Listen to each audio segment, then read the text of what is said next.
নমস্কার, আমি পায়েল। আপনারা দেখছেন বর্তমান নিউজ টিভি। আজ 16 জুন মঙ্গলবার রইল আজকের সবচেয়ে বড় 40টি প্রধান খবর। দেখে নিন এক নজরে আজকের সংবাদ শিরোনামগুলি। মমতার পাড়ায় আক্রমণের মুখে কুণাল, কালীঘাটের রাস্তায় বেলেঘাটার বিধায়কের মাথায় ছোড়া হলো ডিম। যতবার ডেকেছে আমি এসেছি, আগামীতেও আসবো, ইডির দপ্তর থেকে বেরিয়ে জানালেন অভিষেক বন্দ্যোপাধ্যায়। মহিলা সাংসদদের সঙ্গে অভব্যতার অভিযোগ, লোকসভা থেকে কল্যাণের বহিষ্কার চেয়ে অধ্যক্ষকে চিঠি কাকুলির। 20 নয়, এবার 65 ফিরাদের সঙ্গে বৈঠকের পর ঋতব্রতের বিস্ফোরক দাবি। জনকল্যাণ শিবিরে গিয়ে ফিরছেন খালি হাতে, বার্ধক্য ভাতা, বিধবা ভাতা, সিএএ সহ একাধিক পরিষেবা না মেলায় ক্ষোভ সাধারণ মানুষের। কাউন্সিলর অনন্যা বন্দ্যোপাধ্যায়ের পার্টি অফিসে সরকারি ত্রাণের পাহাড় মিলল কন্ডোম ও তোলার হিসেবেও। অভিষেকের বিদেশ যাওয়া আর হলো না, রাজনীতি করুক বা জেল খাটুক, এখানেই থাকতে হবে, সৌমিত্র। এই পক্ষ অপক্ষ নয়, শুধু উন্নয়নের পক্ষ। ফিরহাদ মালাকে পাশে নিয়ে স্বচ্ছতা অভিযান শুরু শুভেন্দুর। ককরোচ জনতা পার্টির প্রতিষ্ঠাতা অভিজিৎকে পর চর, জয়পুরে বিক্ষোভে চরম হেনস্থা, তুঙ্গে উত্তেজনা। সরকারি চাকরির পরীক্ষায় বড় বদল, ওএমআর শিট বাড়ি নিয়ে যেতে পারবেন পরীক্ষার্থীরা, শুভেন্দু অধিকারী। 5 কোটি টাকা আত্মসাতের অভিযোগ, সন্দেশখালীর জমি দখল মামলায় শাহজাহানদের বিরুদ্ধে চার্জ গঠন ইডির। মুর্শিদাবাদে কাল বৈশাখীর ভয়াবহ দাপট, বজ্রপাতে প্রাণ হারালেন সিভিক ভলেন্টিয়ার সহ 3, আহত আরও 3 শ্রমিক।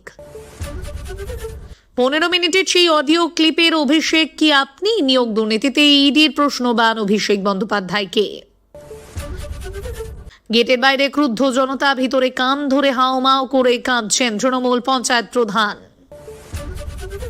ক্লাসের বদলে বন্ধ ঘরে কুকীর্তি, কন্ডোম উদ্ধার হতেই প্রধান শিক্ষকের ওপর ডিম থেরাপি। ব্যারাকপুরে জোড়া ধাক্কা, তৃণমূলে ভাঙল গ্রাম পঞ্চায়েত, ইস্তফা পুরসভার চেয়ারম্যানেরও। যোগ দিবসের অনুষ্ঠানে সরকারি কর্মীদের যোগদান বাধ্যতামূলক, নির্দেশিকা শুভেন্দু অধিকারীর। ভরাডুবির মাঝে জয়ী হতেই উধাও ভগবান গোলায় তৃণমূল বিধায়কের নামে নিখোঁজ পোস্টার। আবাস যোজনার নামে টাকা হাতানোর জের, কাটমানি ফেরাতে বাধ্য হলেন তৃণমূল কর্মী। লক্ষ্মীর ভান্ডারের তৃণমূলের দুর্নীতি নিয়ে সরব শুভেন্দু, কতজন পেলেন অন্নপূর্ণার টাকা জানালেন সেই সংখ্যাটাও। কর্ণাটকের মহীশূরে পানশালায় ভয়াবহ অগ্নিকাণ্ড, দার্জিলিং এর যুবক সহ ঝলসে মৃত 2। তদন্তে অসহযোগিতা করলে কোর্ট রেয়াত করবে না, অভিষেকে বেনজির তোপ দিলীপ ঘোষের। হুমায়ুনের সভাপতিত্বে মোহামেডান নতুন সচিব ওয়াসিম আকরাম, ক্লাবের উন্নতিতে কি সিদ্ধান্ত। জাল লটারি চক্রের খোঁজ, পুরুলিয়ায় তল্লাশি চালিয়ে উদ্ধার 10 লক্ষের বেশি নগদ, পুলিশের জালে মূল চক্রী। 50 কেজি সোনা কেনার রসিদ উদ্ধার হলেও মিলল মাত্র 300 গ্রাম, বাকি সোনা কোথায়? সব্যসাচী দত্তকে ঘিরে বাড়ছে জিজ্ঞাসা। মমতার সঙ্গে দূরত্ব বাড়াচ্ছেন অখিলেশ, জনতাই ওকে চায়নি, কলকাতায় দিদিকে বিঁধলেন কিরণময়। ফেসবুকে মানহানির চেষ্টা, বানানো গল্প ছড়ানো হচ্ছে ঠাকুরপুকুর থানায়, অভিযোগ সৌরভ গঙ্গোপাধ্যায়ের। আলোড়ন সৃষ্টি করা এনসিপিআই দলের কাণ্ডারি এক দম্পতি, 20 সাংসদের যোগদান নিয়ে কি বললেন প্রতিষ্ঠাতার মা। বিধানসভায় তৃণমূলের বিক্ষুব্ধ বেড়ে 65 সাংসদদের মতো এনসিপিআইতে যোগ দেবেন বিধায়করাও, মুখ খুললেন ঋতব্রত। অন্নপূর্ণার যোজনার সঙ্গে পাল্লা দিয়ে আবেদন, রেকর্ড ভিড়ের সঙ্গে জনকল্যাণ শিবিরের প্রথম দিন, চমক দিল কোন প্রকল্প। আপনাদের কাছে ছোট্ট একটি অনুরোধ রইল, আমরা প্রতিদিন চেষ্টা করি আপনাদের জন্য সঠিক, সংক্ষিপ্ত এবং নিরপেক্ষ খবর পৌঁছে দিতে। আমাদের এই ছোট্ট চেষ্টাকে যদি আপনাদের ভালো লেগে থাকে তাহলে দয়া করে একটি লাইক দিন এবং চ্যানেলটিকে সাবস্ক্রাইব করে পাশে থাকার বার্তা দিন। এবার এক এক করে দেখে নেব বিস্তারিত খবর। মমতার পাড়ায় আক্রমণের মুখে কুণাল, কালীঘাটের রাস্তায় বেলেঘাটার বিধায়কের মাথায় ছোড়া হলো ডিম। তৃণমূলের বিরুদ্ধে জনরোষে ফুঁসছে বাংলার মানুষ। একের পর এক তৃণমূল নেতা গ্রেপ্তার হচ্ছেন। কোথাও বিক্ষুব্ধ জনতার প্রতিবাদের ভাষা হয়ে উঠছে ডিম। এবার প্রাক্তন মুখ্যমন্ত্রী মমতা বন্দ্যোপাধ্যায়ের বাড়ির সামনে তৃণমূল বিধায়ক কুণাল ঘোষের ওপর হলো ডিম হামলা। সোমবার বিকেলে প্রাক্তন মুখ্যমন্ত্রী মমতা বন্দ্যোপাধ্যায়ের কালীঘাটের বাড়ি থেকে বৈঠক সেরে বেরোচ্ছিলেন বেলেঘাটার তৃণমূল বিধায়ক। সেই সময় রাস্তায় তিনি দেখেন তার জন্য ডিম হাতে অপেক্ষা করছেন একজন। তারপরেই কুণালের মাথায় ডিম ছুঁড়ে মারা হয়। এর ঠিক দুদিন আগেই পুলিশের হাতে ধৃত তৃণমূল নেতাকে ঘিরে ক্ষোভ বিক্ষোভ চরমে পৌঁছয় নন্দীগ্রামে। পুলিশের হাতে গ্রেপ্তার তৃণমূল নেতা জেলা পরিষদের কর্মাধ্যক্ষ শামসুল ইসলাম। এবার তাকে উদ্দেশ্য করে ডিম ছুঁড়ে চোর চোর স্লোগান দিয়ে বিক্ষোভ দেখালেন স্থানীয় মানুষ। ঘটনাকে ঘিরে ধুন্ধুমার পরিস্থিতি। নিজেরই সংসদীয় এলাকায় থানায় অভিযোগ জানিয়ে ফেরার পথে বিক্ষোভের মুখে পড়েছিলেন তৃণমূল সাংসদ সৌগত রায়। দমদমের তৃণমূল সাংসদকে ঘিরে ধরে উঠেছিল চোর চোর স্লোগান। এমনকি প্রবীণ তৃণমূল সাংসদকে লক্ষ্য করে ছোড়া হয়েছিল ডিমও। সোনারপুরে নিহত কর্মীর পরিবারের সদস্যদের সঙ্গে দেখা করতে গিয়ে ডিম হামলার শিকার হয়েছিলেন অভিষেক। তৃণমূল বিধায়ক, চেয়ারম্যান থেকে কাউন্সিলর সকলের দিকেই ছুটে যাচ্ছে উত্তেজিত জনতা। প্রসঙ্গত বিক্ষুব্ধ তৃণমূল নিয়ে প্রথম থেকেই সুর চড়িয়ে আসছেন বেলেঘাটার তৃণমূল বিধায়ক তথা উত্তর কলকাতার সাংগঠনিক জেলার নবনিযুক্ত সভাপতি কুণাল ঘোষ। এবার তার স্পষ্ট অভিযোগ, সুদীপ বন্দ্যোপাধ্যায় উত্তর কলকাতায় দলের সাংগঠনিক ভিত সম্পূর্ণ ধ্বংস করে দিয়েছেন এবং শেষ পর্যন্ত দলনেত্রী মমতা বন্দ্যোপাধ্যায়ের সঙ্গে চরম বিশ্বাসঘাতকতা করেছেন। সংসদীয় মর্যাদাহানির অভিযোগ, কল্যাণ বন্দ্যোপাধ্যায়ের বহিষ্কার চেয়ে স্পিকারের দ্বারস্থ কাকুলি ঘোষ দস্তিদার। সংসদের অন্দরে নারী সাংসদদের প্রতি আপত্তিকর ও অসম্মানজনক মন্তব্যের অভিযোগে শ্রীরামপুরের তৃণমূল সাংসদ কল্যাণ বন্দ্যোপাধ্যায়ের বিরুদ্ধে কঠোর পদক্ষেপের দাবি জানালেন সাংসদ কাকুলি ঘোষ দস্তিদার। লোকসভার স্পিকার ওম বিড়লাকে লেখা চিঠিতে কল্যাণ বন্দ্যোপাধ্যায়ের বিরুদ্ধে নারী বিদ্বেষ এবং ব্যক্তিগত আক্রমণের অভিযোগ তুলে তাকে বহিষ্কারের আর্জি জানিয়েছেন কাকুলি ঘোষ দস্তিদার। অভিযোগ করেছেন কল্যাণ বন্দ্যোপাধ্যায় কেবল তাকে নয়, সংসদের অন্য মহিলা সাংসদদের প্রতিও বারবার নারী বিদ্বেষ ও অপমানজনক শব্দ ব্যবহার করেছেন। কাকুলির কথায় রাজনৈতিক তর্ক বিতর্কের ঊর্ধ্বে উঠে তিনি ব্যক্তিগত স্তরে হেনস্থা করছেন। তার এই অভব্য আচরণের ফলে সংসদের অন্দরে মহিলা সাংসদদের কাজের পরিবেশ বিঘ্নিত হচ্ছে। সাংসদ আরও দাবি করেন কল্যাণের এই কার্যকলাপ লোকসভার ৩৪৯ ধারার পরিপন্থী এবং সংসদের মর্যাদাহানির শামিল। সংবিধানের ১০৫ ধারা বাক স্বাধীনতার অধিকার দিলেও তা কাউকে হেনস্থা করার লাইসেন্স দেয় না বলে তিনি মন্তব্য করেছেন। এর আগে গত ২৮শে মেও তিনি একই বিষয়ে স্পিকারের কাছে লিখিত অভিযোগ জানিয়েছিলেন। কাকুলির এই অভিযোগের প্রেক্ষিতে কল্যাণ বন্দ্যোপাধ্যায় সরাসরি পাল্টা আক্রমণ করেছেন। তিনি বলেন, ২০১১ থেকে ২০২৫ সাল পর্যন্ত আমি সংসদীয় দলের মুখ্য সচেতক পদে ছিলাম। মাঝখানে কয়েক মাস ওই দায়িত্বে ছিলাম না। ওর আবার কিসের এত কথা? পাশাপাশি কাকুলি ঘোষ দস্তিদারের দিকে আঙুল তুলে কল্যাণ নারদাকাণ্ড এবং রাজারহাটে সিন্ডিকেট তথ্য নিয়ে ব্যক্তিগত বিদ্রুপ করেছেন। উল্লেখ্য, ২০২৫ সালের অগাস্টে মুখ্য সচেতক পদ থেকে কল্যাণের হঠাৎ ইস্তফা এবং পুনরায় দায়িত্বপ্রাপ্তি ঘিরে তৃণমূলের অন্ধরে দীর্ঘদিন ধরেই টানাপোড়েন চলছিল। মহুয়া মৈত্রের সঙ্গে প্রকাশ্যে বাদানুবাদ এবং পরবর্তীতে কাকুলি ঘোষ দস্তিদার সহ ২০ জন সাংসদের দল বদল ও নতুন দল nationalist citizens party of India NCPI-তে যোগদানের বিষয়টি তৃণমূলের অভ্যন্তরীণ সংকটের চরম বহিঃপ্রকাশ হিসেবে দেখা হচ্ছে। বর্তমানে এই সংসদীয় তরজা এবং দলবদলের রাজনীতি এখন দিল্লির অলিন্দে আলোচনার প্রধান কেন্দ্রবিন্দুতে পরিণত হয়েছে। মুর্শিদাবাদে কালবৈশাখীর ভয়াবহ দাপট, বজ্রপাতে প্রাণ হারালেন সিভিক ভলেন্টিয়ার সহ ৩ জন, আহত আরও ৩ শ্রমিক।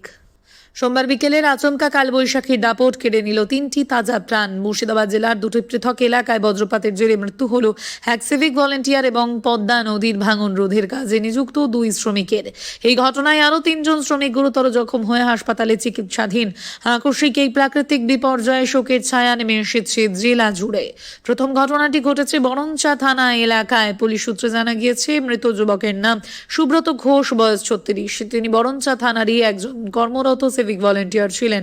বাড়ি স্থানীয় শাবলপুর গ্রামে। সোমবার বিকেলে যখন আচমকা ঝড় বৃষ্টি শুরু হয় তখন তিনি শাবলপুর পঞ্চায়েত কার্যালয়ের পাশেই ছিলেন। সে সময় তীব্র শব্দে তার উপর বজ্রপাত হয়। স্থানীয় বাসিন্দারা রক্তাক্ত অচেতন অবস্থায় তাকে উদ্ধার করে দ্রুত কান্দি মহকুমা হাসপাতালে নিয়ে যান, কিন্তু চিকিৎসকেরা তাকে মৃত বলে ঘোষণা করেন। কর্তব্যরত এক তরুণ কর্মীর এমন আকস্মিক মৃত্যুতে বরঞ্চা থানার পুলিশ মহলে নেমে এসেছে শোকের আবহ। দেহটি ময়নাতদন্তের জন্য কান্দি হাসপাতালের মর্গে পাঠানো হয়েছে। অন্য মর্মান্তিক মর্মান্তিক ঘটনাটি ঘটেছে লালগোলা থানা এলাকায়, যেখানে রুটি রুজির টানে সে প্রাণ হারাতে হলো দুই পরিযায়ী শ্রমিককে। লালগোলার রেনু বিএসএফ ক্যাম্পে সংলগ্ন এলাকায় পদ্মার ভাঙন রোধের কাজ করছিলেন শামশেরগঞ্জের ধুলিয়ান থেকে আসা একদল শ্রমিক। বিকেলে আচমকা ঝড় বৃষ্টির দাপট শুরু হলে কাজ থামিয়ে 7 জন শ্রমিক আত্মরক্ষার জন্য পাশের একটি আমবাগানের গাছের তলায় আশ্রয় নেন, কিন্তু সেই আশ্রয়ে শেষ পর্যন্ত কাল হয়ে দাঁড়ায়। আচমকা ওই গাছের উপর বজ্রপাত হলে 5 জন শ্রমিক গুরুতর ঝলসে যান। স্থানীয় বাসিন্দা ও পুলিশ দ্রুত আহতদের উদ্ধার করে লালগোলা কৃষ্ণপুর গ্রামীণ হাসপাতালে নিয়ে গেলে চিকিৎসকেরা আমির শেখ বয়স 24 এবং খুরশেদ শেখ বয়স 22 নামে 2 তরুণ শ্রমিককে মৃত ঘোষণা করেন। বাকি 3 জনের চিকিৎসা এখনও চলছে। মৃতদেহ দুটি ময়নাতদন্তের জন্য লালবাগ মহকুমা হাসপাতালে পাঠানো হয়েছে। 20 নয়, এবার 65। ফিরহাদের সঙ্গে বৈঠকের পর ঋতব্রতের বিস্ফোরক দাবি। রাজ্যের রাজনৈতিক সমীকরণে ফের চাঞ্চল্য। সোমবার বিধানসভায় কলকাতা বন্দরের বিধায়ক তথা তৃণমূলের শীর্ষ নেতা ফিরহাদ হাকিমের সঙ্গে বৈঠক করেন বিরোধী দলনেতা ঋতব্রত বন্দ্যোপাধ্যায়। সেই বৈঠকের পর বেরিয়ে এসে ঋতব্রতের একটি মন্তব্য ঘিরে শুরু হয়েছে তুমুল জল্পনা। সাংবাদিকদের মুখোমুখি হয়ে ঋতব্রত বলেন, এবার 65। তার দাবি, তাদের সঙ্গে থাকা বিধায়কের সংখ্যা আরও একজন বেড়েছে। এর আগে তিনি দাবি করেছিলেন তৃণমূলের বেসুরো বা অসন্তুষ্ট বিধায়কের সংখ্যা 64। তবে নতুন করে যে একজন বিধায়কের সংখ্যা বেড়েছে তিনি কে তা স্পষ্ট করেননি বিরোধী দলনেতা। ফলে রাজনৈতিক মহলের একাংশের প্রশ্ন, ফিরহাদ হাকিমের সঙ্গে বৈঠকের পরই সংখ্যা বৃদ্ধির দাবি তোলার পিছনে কোনো বিশেষ রাজনৈতিক বার্তা রয়েছে কিনা। যদিও ঋতব্রত সরাসরি ফিরহাদের নাম উল্লেখ করেননি, ফলে তার মন্তব্যকে ঘিরে আপাতত জল্পনাই বাড়ছে। তবে তৃণমূলে চলমান ভাঙন দল বদলের আবহে এই মন্তব্য যথেষ্ট তাৎপর্যপূর্ণ বলেই মনে করছেন রাজনৈতিক পর্যবেক্ষকরা। ফিরহাদ হাকিম দীর্ঘদিন ধরে তৃণমূল কংগ্রেসের অন্যতম শীর্ষ মুখ এবং মমতা বন্দ্যোপাধ্যায়ের ঘনিষ্ঠ সহযোগী হিসেবে পরিচিত। তাই তার রাজনৈতিক অবস্থান নিয়ে প্রশ্ন ওঠা স্বাভাবিকভাবেই রাজ্য রাজনীতিতে নতুন বিতর্কের জন্ম দিয়েছে। তবে এই বিষয়ে এখনো ফিরহাদ হাকিম বা তৃণমূল কংগ্রেসের তরফে কোনো আনুষ্ঠানিক প্রতিক্রিয়া পাওয়া যায়নি। জনকল্যাণ শিবিরে গিয়ে ফিরছেন খালি হাতে। বার্ধক্য ভাতা, বিধবা ভাতা, সিএএ তে একাধিক পরিষেবা না মেলায় ক্ষোভ সাধারণ মানুষের। রাজ্যে পালাবদলের পর বিজেপি সরকারের ঘোষিত জনকল্যাণ শিবির ঘিরে সাধারণ মানুষের মধ্যে ব্যাপক আগ্রহ তৈরি হয়েছিল। তবে শিবিরের প্রথম দিনেই বার্ধক্য ভাতা, বিধবা ভাতা, যুবশক্তি প্রকল্প এবং সিএএ সংক্রান্ত আবেদন গ্রহণ না হওয়ায় ক্ষোভ ও হতাশা দেখা দিল আবেদনকারীদের মধ্যে। মুখ্যমন্ত্রী শুভেন্দু অধিকারী ক্ষমতায় আসার পর জনমুখী পরিষেবা মানুষের দোরগোড়ায় পৌঁছে দিতে জনকল্যাণ শিবিরের ঘোষণা করেছিলেন। সেই কর্মসূচির আওতায় পিএম কিষাণ, অনগ্রসর কল্যাণ দপ্তর, অর্থ ব্যাংকিং পরিষেবা, মৎস্য দপ্তর, আয়ুষ্মান ভারত সহ একাধিক সরকারি প্রকল্পের সুবিধা পাওয়ার কথা ছিল। কিন্তু সোমবার থেকে শুরু হওয়া শিবিরে গিয়ে বহু প্রবীণ নাগরিক, বিধবা মহিলা এবং যুবক যুবতীরা জানতে পারেন বার্ধক্য ভাতা, বিধবা ভাতা, যুবশক্তি প্রকল্প এবং সিএএ এর আবেদন বর্তমানে গ্রহণ করা হচ্ছে না। ফলে দূর দূরান্ত থেকে আসা বহু মানুষ নিরাশ হয়ে ফিরে যান। আবেদনকারীদের অভিযোগ, সংশ্লিষ্ট পরিষেবাগুলি কবে চালু হবে, আদৌ হবে কিনা সে বিষয়ে কোনো নির্দিষ্ট তথ্য দেওয়া হচ্ছে না। এতে সাধারণ মানুষের মধ্যে বিভ্রান্তি আরও বাড়ছে। বার্ধক্য ভাতার আবেদন করতে আসা কানাইলাল মণ্ডল বলেন, তিনি শিবিরে এসে জানতে পারেন এখনই আবেদন নেওয়া হচ্ছে না। একই অভিযোগ করেন সিএএ আবেদনকারী সুমিতা রাম এবং বিধবা ভাতার আবেদনকারী সুজাতা ঘোষও। ঘটনা নিয়ে প্রতিক্রিয়া দিতে গিয়ে আরামবাগের বিজেপি বিধায়ক হেমন্ত বাগ মানুষের কাছে ক্ষমা চেয়ে নেন। তিনি জানান, বর্তমানে কিছু প্রযুক্তিগত প্রশাসনিক কারণে সংশ্লিষ্ট পরিষেবাগুলি চালু করা সম্ভব হয়নি। পরবর্তী পর্যায়ের জনকল্যাণ শিবিরে এই প্রকল্পগুলিকে অন্তর্ভুক্ত করার চেষ্টা করা হবে বলে আশ্বাস দেন তিনি। তবে বিধায়কের আশ্বাসে কতটা ভরসা ফিরবে তা নিয়ে প্রশ্ন থেকেই যাচ্ছে। এখন সাধারণ মানুষের নজর পরবর্তী শিবিরের দিকে, যেখানে সত্যি বার্ধক্য ভাতা, বিধবা ভাতা, যুবশক্তি ও সিএএ আবেদন চালু হয় কিনা সেটাই দেখার। ফারাক্কায় হেরোইন ল্যাব, 4 মহিলা সহ 7 গ্রেপ্তার, পলাতক বিহারের মূল পান্ডা। এবার বাংলাতেই হেরোইন ল্যাবের হদিশ পেল পুলিশ। মূলত আফগানিস্তান, বাংলাদেশ, মণিপুর থেকে বাংলা সহ দেশের বিভিন্ন এলাকায় হেরোইন পাচার করা হতো, কিন্তু বর্তমানে সীমান্তবর্তী এলাকায় নিরাপত্তাজনিত কড়াকড়ি বেড়েছে। সেই কারণে বাংলায় মাদক পাচার করতে যথেষ্ট বেগ পেতে হচ্ছে হেরোইন কারবারিদের। তাই এবার সরঞ্জাম জোগাড় করতে বাংলার বুকে হেরোইন তৈরি ল্যাব তৈরি করে ফেললো পাচারকারীরা। মুর্শিদাবাদের ফারাক্কায় বাড়ি ভাড়া নিয়ে এই ল্যাব চলছিল। এই ঘটনায় 7 জনকে গ্রেপ্তার করা হলেও মূল চক্রে ইসমাইল শেখ পলাতক রয়েছেন। বিপুল পরিমাণ হেরোইন নিয়ে তিনি চম্পট দেন বলে অভিযোগ। 7 মাস আগে বিহারের বাসিন্দা ইসমাইল মুর্শিদাবাদে ফারাক্কায় এসে 2টি ঘর ভাড়া নেন। তারপর সেখানে একটি হেরোইন ল্যাব তৈরি করেন। সেই ল্যাবে হেরোইন তৈরি ও প্যাকেটজাত করে দেশের বিভিন্ন জায়গায় পাচার করা হচ্ছিল বলে অভিযোগ। বিহার ঝাড়খণ্ড সীমান্তবর্তী এলাকায় হওয়ায় ফারাক্কাকে বেছে নেন ইসমাইল।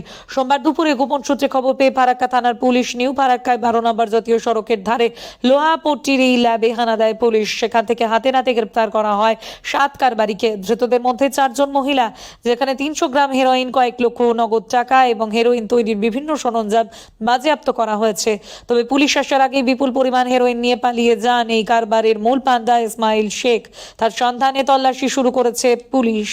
পুলিশ সূত্রে জানা গিয়েছে, ধৃতরা হলেন বিহারের সমস্তিপুরের রোহিত সিং, মালদহের কালিয়াচক থানার মোজামপুরের ঈশা হক ও মোহাম্মদ আসলাম। সম্পর্কে তারা কাকাতো ভাই। ধৃত 4 মহিলা হলেন রাজিয়া খাতুন, জেহিনা খাতুন, সাকিনা খাতুন ও মাদিনা খাতুন। তারা বিহারের যোগবাণীর বাসিন্দা। ফারাক্কা থানার এক আধিকারিক জানান, বিহার ঝাড়খণ্ড সীমান্তবর্তী এলাকা হওয়ায় ফারাক্কাকে মাদক কারবারের রুট হিসেবে ব্যবহার করা হচ্ছে। ধৃতদের জেরা করে চক্রের বাকিদের ধরতে তদন্ত চলছে। ধৃত 7 জনকে মঙ্গলবার দুপুরে জঙ্গিপুর আদালতে তোলা হবে। তদন্তের স্বার্থে ধৃতদের পুলিশ হেফাজতের আবেদন জানাবে ফারাক্কা থানার পুলিশ। নিট কেলেঙ্কারি ও বেকারত্বের প্রতিবাদে জয়পুরে বিক্ষোভ হামলার শিকার ককরোচ জনতা পার্টির প্রতিষ্ঠাতা অভিজিৎ। জয়পুরের শহীদ স্মারকে নিট কেলেঙ্কারি এবং ক্রমবর্ধমান বেকারত্বের প্রতিবাদে আয়োজিত এক সমাবেশকে কেন্দ্র করে চরম বিশৃঙ্খলা দেখা দিল। বিক্ষোভ প্রদর্শনের সময় ককরোচ জনতা পার্টির প্রতিষ্ঠাতা অভিজিৎ দীপকের উপর হামলার অভিযোগ উঠেছে। এই অনভিপ্রেত ঘটনায় রাজনৈতিক ও সামাজিক মহলে ব্যাপক চাঞ্চল্যের সৃষ্টি হয়েছে।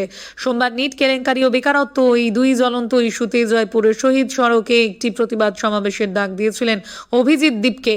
অভিজিৎ ঘটনাস্থলে পৌঁছানোর মাত্রই তার সমর্থকেরা তাকে কাঁধা তুলে নেন। অভিযোগ, ঠিক সেই মুহূর্তেই কিছু দুষ্কৃতী হঠাৎ তাকে পর্যায়ক্রমে চড় মারতে শুরু করেন। উপস্থিত সমর্থকেরা দ্রুত পরিস্থিতি নিয়ন্ত্রণে এনে দুষ্কৃতীদের ধরে ফেলেন এবং পুলিশের হাতে তুলে দেওয়ার আগে তাদের মারধর করা হয় বলেও জানা গেছে। পরিস্থিতি উত্তপ্ত হয়ে উঠলে পুলিশ দ্রুত হস্তক্ষেপ করে এবং ঘটনাস্থল থেকে 2 জনকে আটক করে। বিক্ষোভকারীরা এদিন দুর্নীতির বিরুদ্ধে এবং পেপার লিক নিয়ে বিভিন্ন প্ল্যাকার্ড প্রদর্শন করেন। সমবেত সমর্থকদের একাংশ কেন্দ্রীয় শিক্ষামন্ত্রী ধর্মেন্দ্র প্রধানের পদত্যাগের দাবিতে তীব্র স্লোগান তোলেন। সমাবেশের এই শান্তিপূর্ণ আবহ হঠাৎই দুষ্কৃতীদের আগমনে উত্তেজিত হয়। গত কয়েক সপ্তাহ ধরে ককরোচ জনতা পার্টি দেশের রাজনৈতিক আলোচনার কেন্দ্রবিন্দুতে রয়েছে।